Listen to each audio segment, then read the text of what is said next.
क्या हो अगर इतिहास की सबसे मशहूर जगहों में से एक यानी रावण की लंका वहां हो ही नहीं जहां हम सब आज तक मानते आए हैं। तो चलिए इस पूरे रहस्य की तह तक चलते हैं और पता लगाते हैं कि हमारे प्राचीन ग्रंथ और आसमान के तारे आखिर क्या कहानी बताते हैं।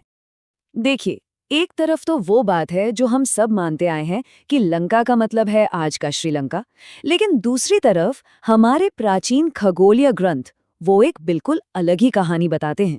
एक ऐसी जगह की जो सीधे भूमध्य रेखा यानी कि इक्वेटर पर मौजूद थी। तो चलिए सबसे पहले सबूतों की उस पहली कड़ी को पकड़ते हैं।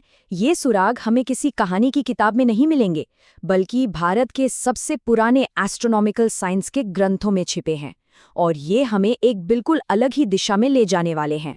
सूर्य सिद्धांत और आर्यभट्टीय जैसे ग्रंथों में लंका को किसी राज्य की तरह नहीं, बल्कि खगोलीय गणना के लिए एक एकदम सटीक रेफरेंस पॉइंट की तरह बताया गया है।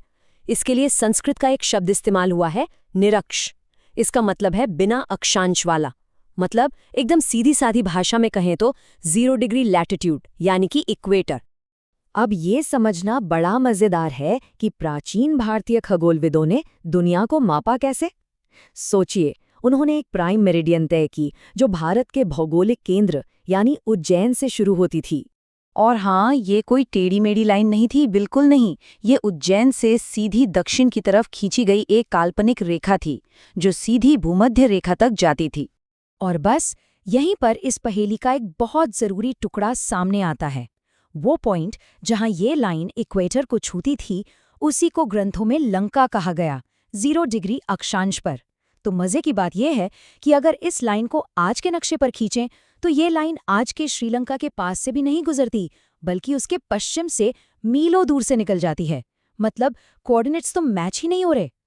तो सवाल ये उठता है कि अगर हम ये मान भी लें कि लंका का जिक्र सिर्फ सांकेतिक था, तो फिर उसी मेरिडियन पर मौजूद कुरुक्षेत्र और उज्जैन जैसी जगहें असली क्यों हैं?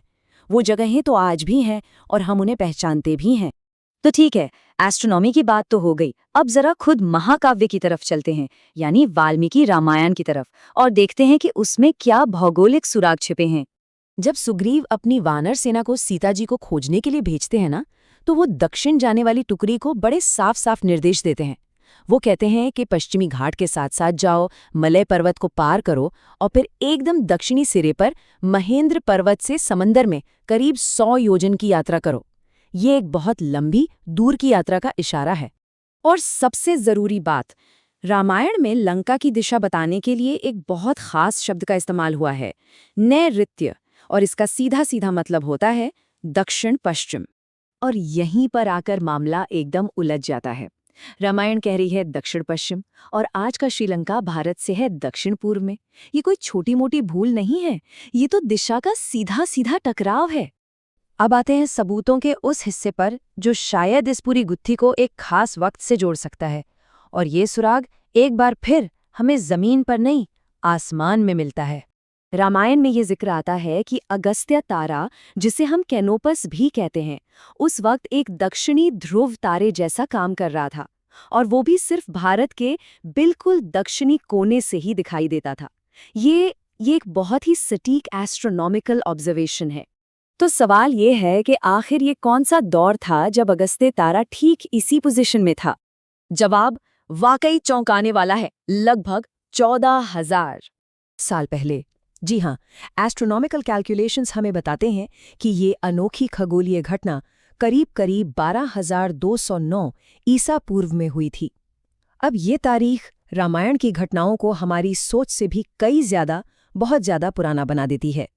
तो अगर रामायण की घटनाएं वाकई 14,000 साल पुरानी हैं, तो उस समय ये दुनिया दिखती कैसी थी? और यहीं पर हमारी मदद करता है भूविज्ञान यानी जियोलॉजी। करीब 14,000 साल पहले जब पिछला हिमयुग यानी आइस एज चल रहा था, तो दुनिया भर में समंदर का लेवल आज के मुकाबले लगभग 120 मीटर, जी हाँ, 120 मीटर नीचे था। ये बहुत बड़ा फर्क है। आज की दुनिया तो हम सब जानते हैं, भारत और श्रीलंका के बीच में समंदर है।